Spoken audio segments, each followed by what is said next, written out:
Hoy vamos a desenterrar un verdadero tesoro intelectual, una forma de pensar profundísima, al nivel de la antigua Grecia o China, pero que nació aquí, en el corazón de lo que hoy es México.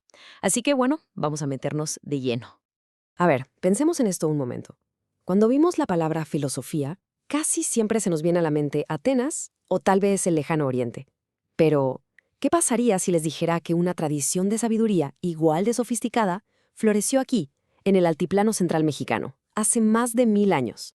Y ojo, esto no es un invento moderno ni una reinterpretación. Es literalmente el redescubrimiento de una palabra antigua, de un legado que de alguna manera sobrevivió a la caída de ciudades enteras y a la conquista, esperando a que alguien volviera a escuchar. La palabra clave aquí es Toltecayotl. Sí, sé que suena un poco complejo, pero su significado es en realidad una invitación universal. En esencia, significa el arte de vivir. Es una especie de guía para alcanzar la maestría en cómo nos comportamos, en lo que sabemos y en lo que creamos. Entonces, la pregunta es, ¿cómo es posible que un sistema de pensamiento tan importante casi se nos haya perdido en la historia? Bueno, nuestro primer paso es viajar en el tiempo para conocer a quienes le dieron forma. Hablemos de los toltecas. Y es que no solo fueron constructores de pirámides impresionantes, sino también los arquitectos de un ideal de ser humano que acabó influyendo en toda Mesoamérica. Para que nos demos una idea del tiempo, los toltecas llegaron a su mero apogeo por ahí del año 900, o sea, después de gigantes como los teotihuacanos, pero mucho antes de que los mexicas tuvieran su gran imperio. De hecho, para los mexicas, los toltecas eran, los grandes maestros. Para los mexicas, la palabra tolteca era el máximo halago.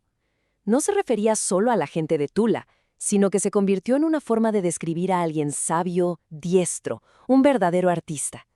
Ser tolteca era haber alcanzado un grado de perfeccionamiento humano excepcional. Y pues no era para menos. Su capital, Tula, fue un centro de poder y cultura impresionante. De ahí nos llegan los famosos atlantes, estas esculturas monumentales. Su influencia se sintió a cientos de kilómetros a la redonda y básicamente sentaron las bases para mucho de lo que vino después. Pero a ver, si Tula se derrumbó y luego llegó la conquista, ¿cómo es que todo este conocimiento no se perdió para siempre? La historia de cómo sobrevivió es casi tan increíble como la filosofía misma. Aquí es donde la historia se pone, trágica. La pérdida fue inmensa. Imagínense, se quemaron incontables códices, que eran las bibliotecas de todo un mundo. Fue un intento de borrar una memoria colectiva, una pérdida que casi fue total. Pero aquí es donde sucede algo que es casi un milagro cultural. Los sabios indígenas que sobrevivieron, los llamados Tlamatinime, empezaron a colaborar con algunos frailes. ¿Y qué hicieron? Usaron el alfabeto que trajeron los españoles para escribir en su propia lengua, el náhuatl, y así rescataron la antigua palabra de los códices que quedaban y de todo lo que se transmitía de boca en boca. Y en esta historia, la figura de Fray Bernardino de Sahagún es clave.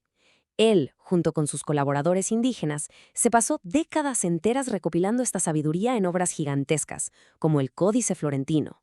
De verdad, se clavó tanto en esta cultura que prácticamente se convirtió en uno de ellos. Es que hay que entender que esta palabra escrita tenía raíces profundísimas. La escritura en Mesoamérica fue una tradición de milenios, sin interrupción. Empezó con los olmecas, luego pasó por los mayas, los zapotecos, los mixtecos, hasta llegar a los nahuas. Vaya, que no estaban improvisando. Muy bien. Ahora que ya sabemos cómo es que este conocimiento llegó hasta nosotros, vamos al bueno, al corazón del asunto. ¿Qué es exactamente la Toltecayotl? ¿Qué nos enseña sobre este famoso arte de vivir? Miren, la Toltecayot es mucho más que solo arte o historia. Es, digamos, el conjunto de los ideales más altos de la cultura náhuatl. Una filosofía súper práctica que lo que busca es el equilibrio, un camino para perfeccionar nuestra vida y también nuestra relación con los demás. Y esta es su metáfora central, que es, de verdad, una de las más hermosas. El objetivo de la vida para ellos era formar un rostro propio y un corazón verdadero. A ver, ¿qué significa esto? El rostro era la identidad, la personalidad que uno cultiva. Y el corazón era como el motor interno, la voluntad, la integridad. La meta no era solo tenerlos, sino que ambos fueran auténticos y estuvieran en perfecta armonía. Fíjense nada más en las metáforas que usaban. Una antorcha que no ahuma. Se refiere a una persona cuya sabiduría ilumina a los demás de forma clara, limpia, sin esa soberbia o confusión que ahuman el conocimiento, que lo ensucian. Se trata de dar luz, no de generar más humo. Y esta otra imagen es, brillante. Un espejo que está perforado, que permite ver a través de él. ¿Qué quiere decir? Que refleja el mundo tal cual es, sin distorsiones, pero al mismo tiempo es transparente. Deja que los demás vean su interior, su corazón. Es un ideal de autoconocimiento y de honestidad radical. Entonces, el punto clave es este. La verdadera sabiduría no viene de seguir reglas a ciegas, sino de la introspección, de escuchar esa voz interior, el corazón verdadero, y usarlo como brújula para actuar bien. La autenticidad era el valor más alto, porque un corazón firme es el único guía en el que de verdad se puede confiar. Ok, todo esto suena increíble, muy poético, pero ¿qué tiene que ver una filosofía de hace 1000 años con los problemas que tenemos en pleno siglo XXI? Pues, sorpresivamente, muchísimo. Estos principios de autenticidad y comunidad ofrecen respuestas directas a nuestros problemas. Ante una crisis educativa, la Toltecayot diría, hay que formar seres humanos completos, no solo buenos técnicos.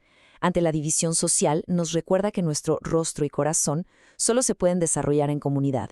Y ante la crisis ambiental, nos enseña a ver la tierra como lo que es, nuestra madre, Tonantzin.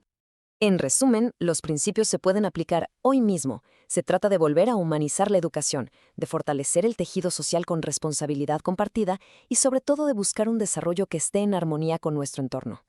Al final, el concepto que lo une todo es el equilibrio.